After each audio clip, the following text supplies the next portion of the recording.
Hi, I'm Mary Joy Natanawan, student of Nurse Caregiver Management Alliance. Today, I'm gonna perform occupied bed making. Gathered all the materials needed. We have blanket, bottom sheets, top sheets, throw sheets, and pillowcase. Then, I'm gonna introduce, verify, and explain the procedure to my patient.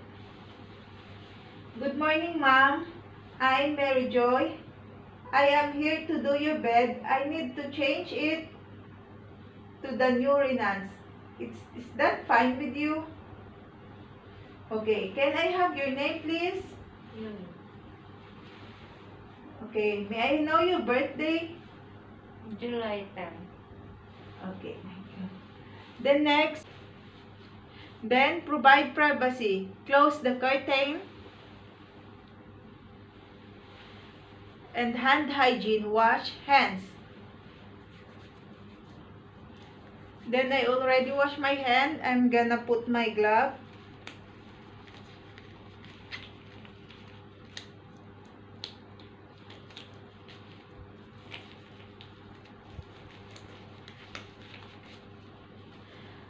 Then remove the top bedding and any things attached in the bed.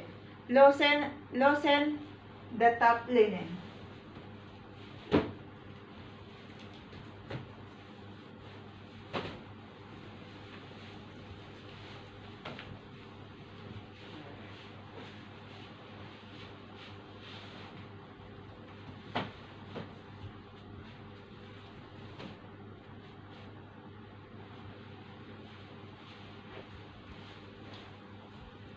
Then I'm gonna put the bath blanket.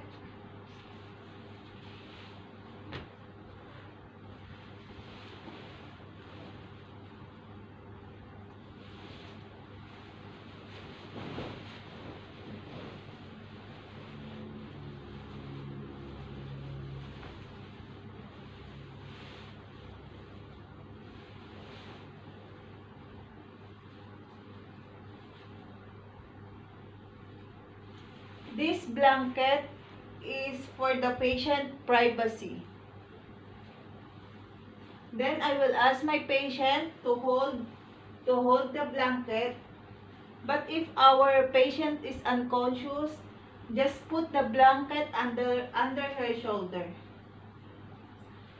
After that, remove the old blanket.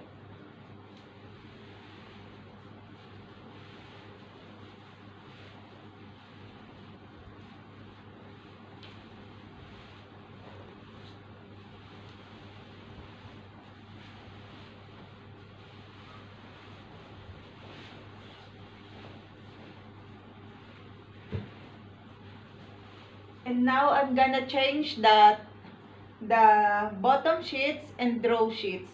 I'm gonna turn only my patient to the other side, but before we turn the patient to the other side, make sure po na may nakaharang na rail sa higaan niya para hindi po siya malaglag. Isa-side ko na po siya. I-fold ko lang po yung hand niya.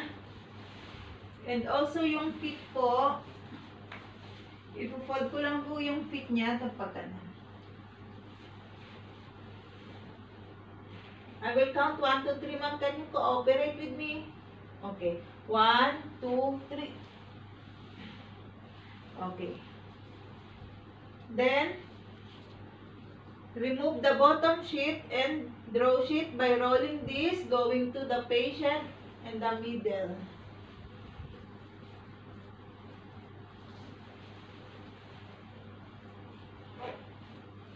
Then, apply the new bottom sheets.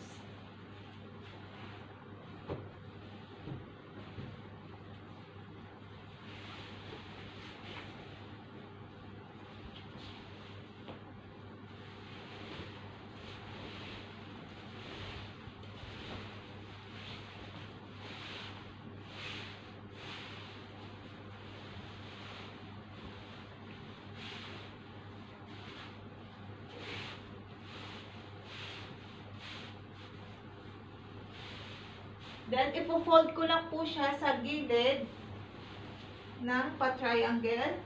Then, i-insert ko na po siya sa loob.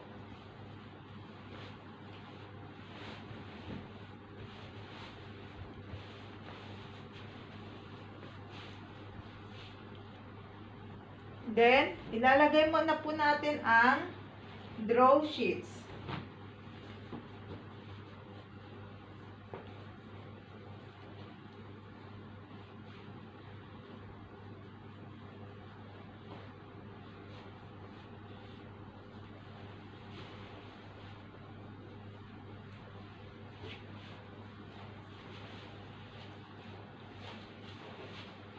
Then, I will ask my patient again to roll to the other side. Okay, ma'am, can you roll it for a bit? Okay. Thank you. 1, 2, 3. Then, remove the bottom sheets and draw sheets.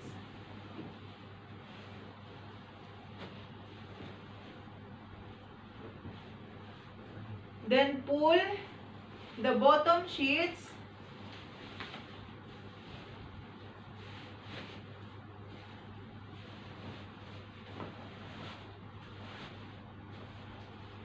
and also the draw sheets.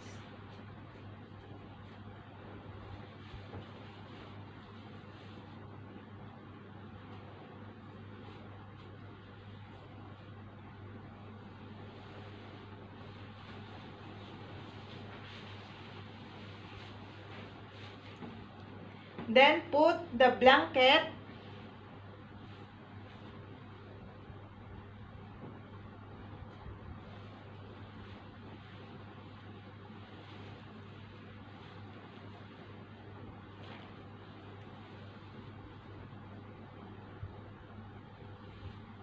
Can you hold this, ma'am?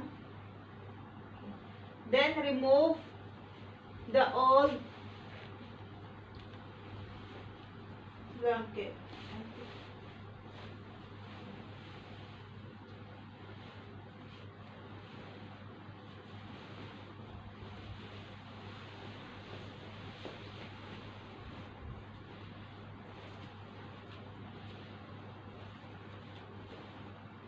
Then, ipo-fold ko lang po siya dito.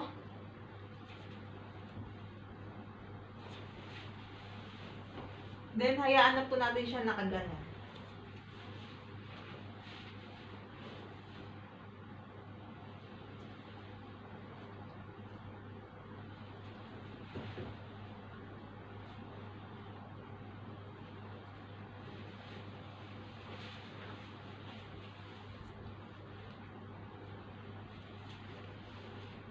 Then, change the pillow. I'll change the pillowcase.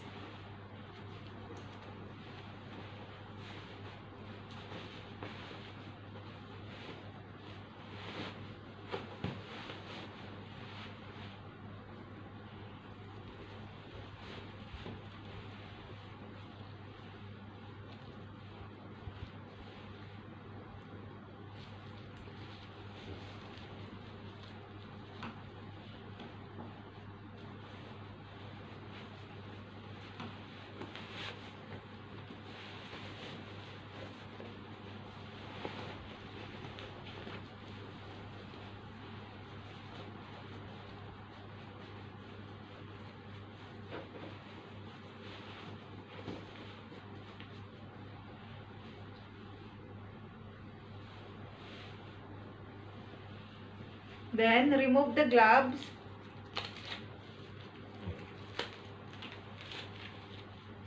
Wash hands.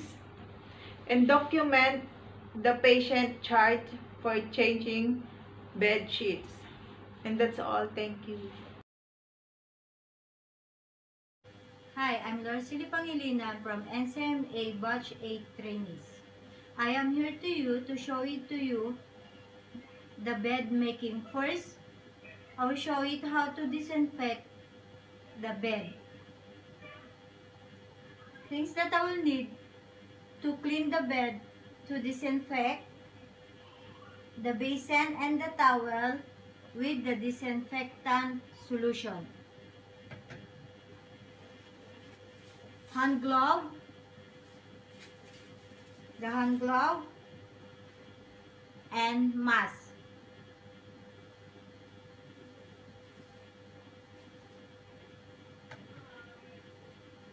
First, you need to do the hand washing. After I do my hand washing, I will put now my hand glove and my mask.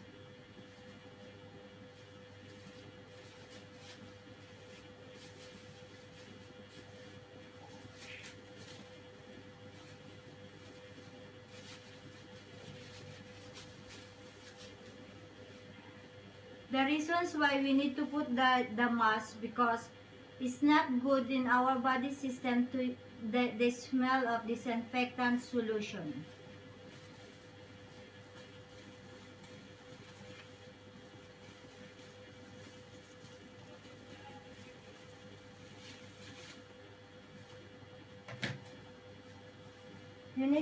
You need to put your towel or your rag to your basin that they have disinfectant solution, and you need to squeeze it.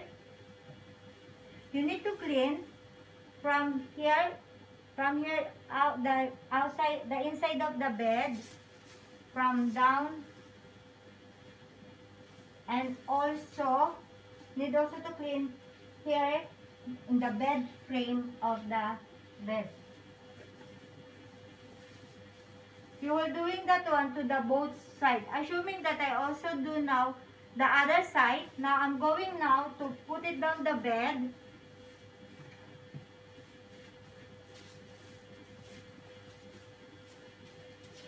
To clean now here the outside one. After the inside, we will clean the outside.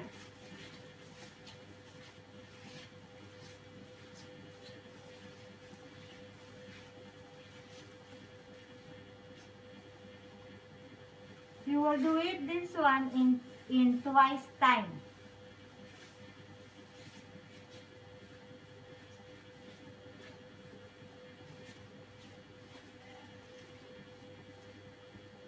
Now, after cleaning the bed, now I will show it to you the bed making. Hi, Mr. Ulysses, how are you? So you're not feeling well? Do you have any pain to your body? Or you have an headache? Okay, I will be back. Let me do my hand washing. Then I will check it which part of your body is painful and if you have an skin allergy. After I do my hand washing, I put my hand glove. Now I'm going now to do provide privacy. I'll close the curtain, close the door. Now I'm going now to check where is the body was pain and where if we have an allergy. Mr. Ulysses, can I check it your body if you have an allergy? You don't mind? Okay, thank you.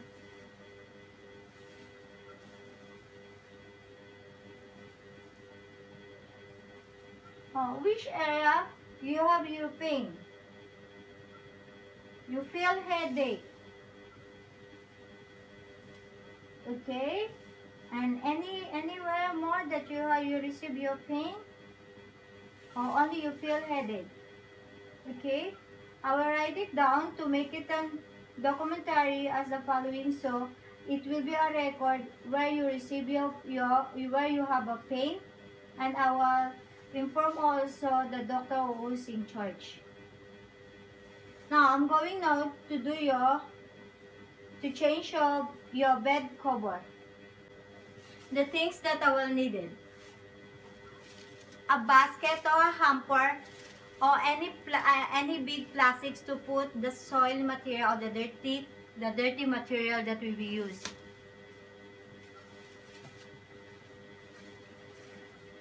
I will need the pillowcase, blanket,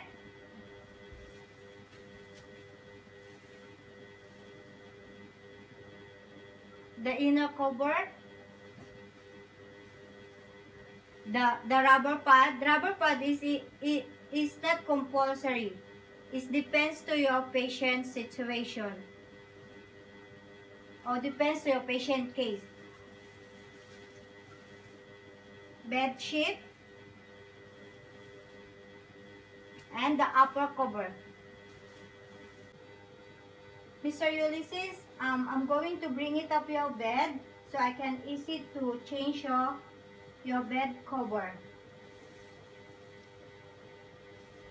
After I bring it up to elevate the bed where the place I can easy to work, I will close also the lock of the bed.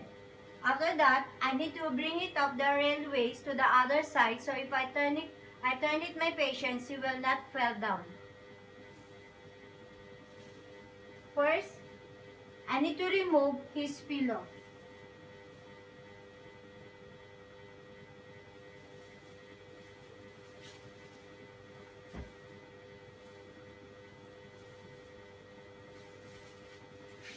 Then, I'll put the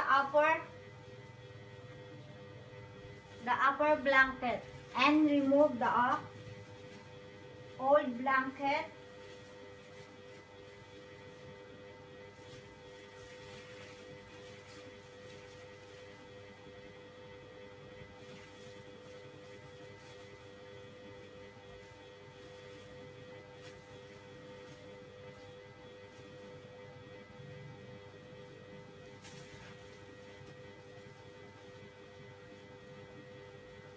Now, I'm going now to turn his body to the other side.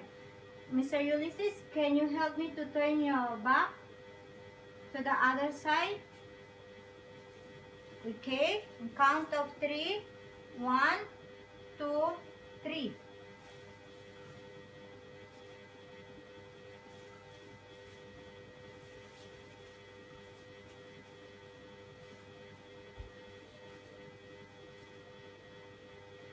Now, I start now to fold it. The bed sheet, the upper cover, and the rubber one.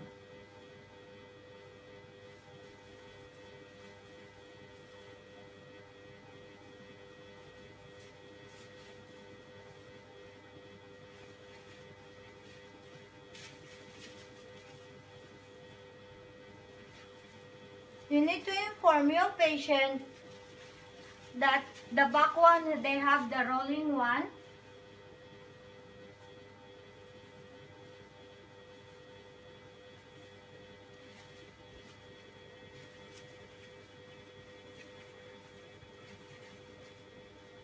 Mr. Ulysses, I rolled the bedsheet to your back. Just give me a second. Let me change. I'm going now to put the bed cover.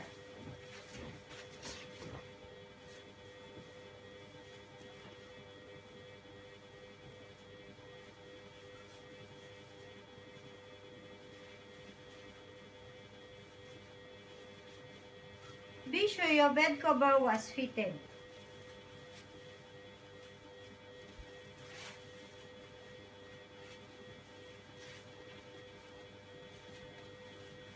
You always see the bed distance and fold it like a triangle.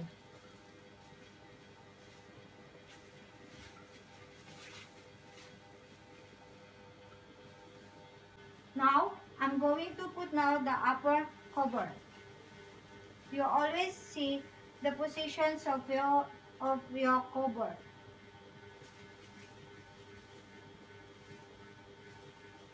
Rolling again.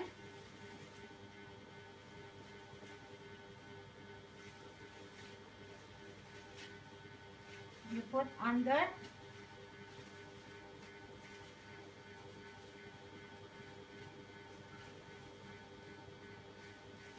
The rubber mop. The rubber mop is optional.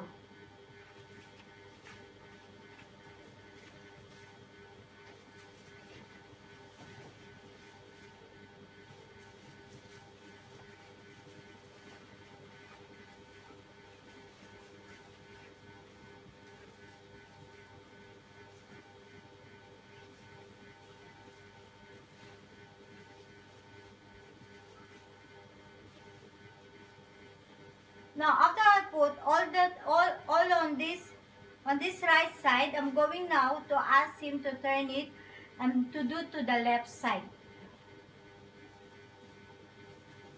The same thing that how I made it on the right side, I'll do also to the left side, but now I need again to raise it up the railway, so if I turn it here to the right side, he will not fall down.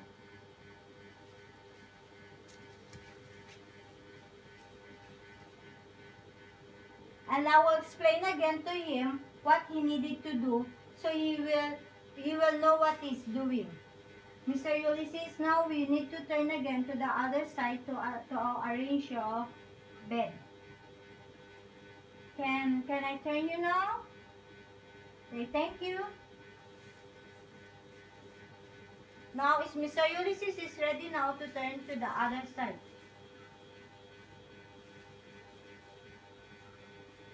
I bring it on now the railways on this area, assuming that I already bring it down.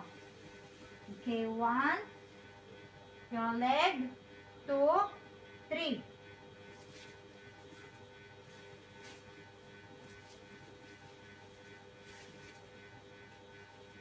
Now, Mr. Ulysses already go to the other side. Now, it's time for me to remove the old one and fix the new one.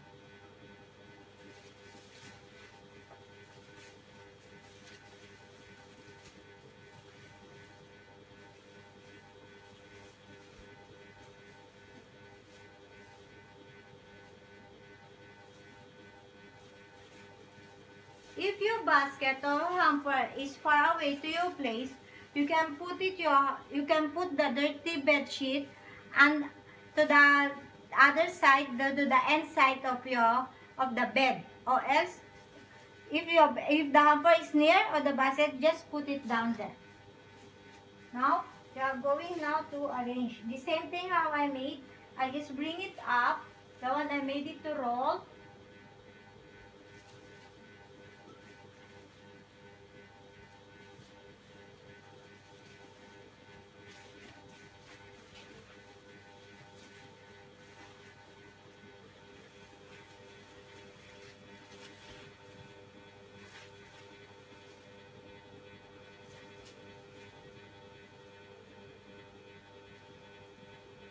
Be sure your body is far away to your patient. You need to put the distance if you bring it up his head or his body.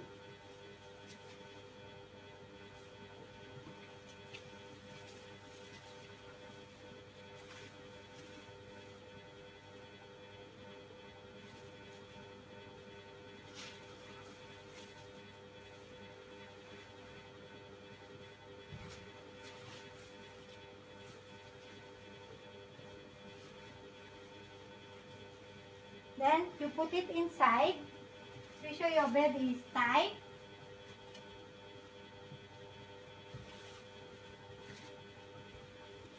The same thing here, you still put the triangle side. You see the triangle side to go inside on the bed. Now, after I do the both side, I'm going now to put his bed sheet. Mr. Ulysses, now is the last one. I need to put your blanket.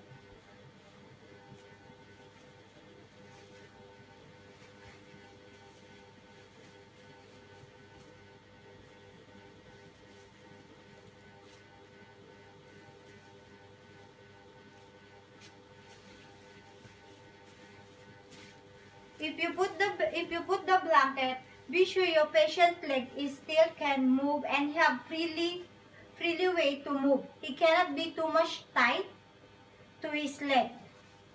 Like you do to the father side, we just fold it to the end side to go inside. You will do in the same way.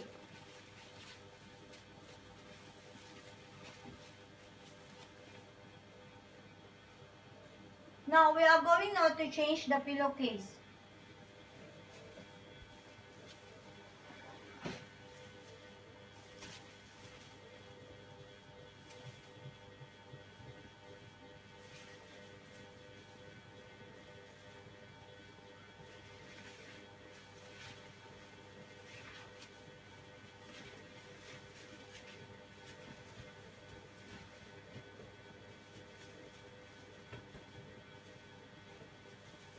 be sure this edge sides of your pillowcase where the open is, you always put to the place that is not facing to the door or to the window. They will not attract any dust that we can enter inside of the pillow. Mr. Ulysses, let me put now your pillow. Thank you.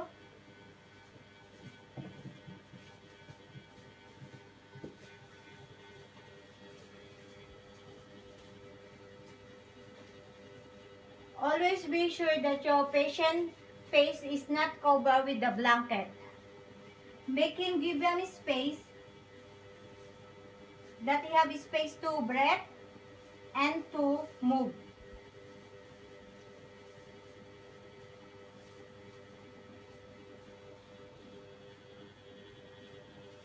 After I do the changing after I do the bed making, checking his condition, I need to inform the doctor, or the doctor was in charge to him, that he is having a headache and some body pain of his body. Why the reasons that we need to do the bed making? To prevent the patients to have a bed sores, and also to make the patient comfortable and the patient to make it feel freely free. Because if you not change your bed sheets, they have a tendency that your patients will get more sickness, you get bacteria or germs. I hope that on this small presentation we can help you to do how to do your bed making. Thank you.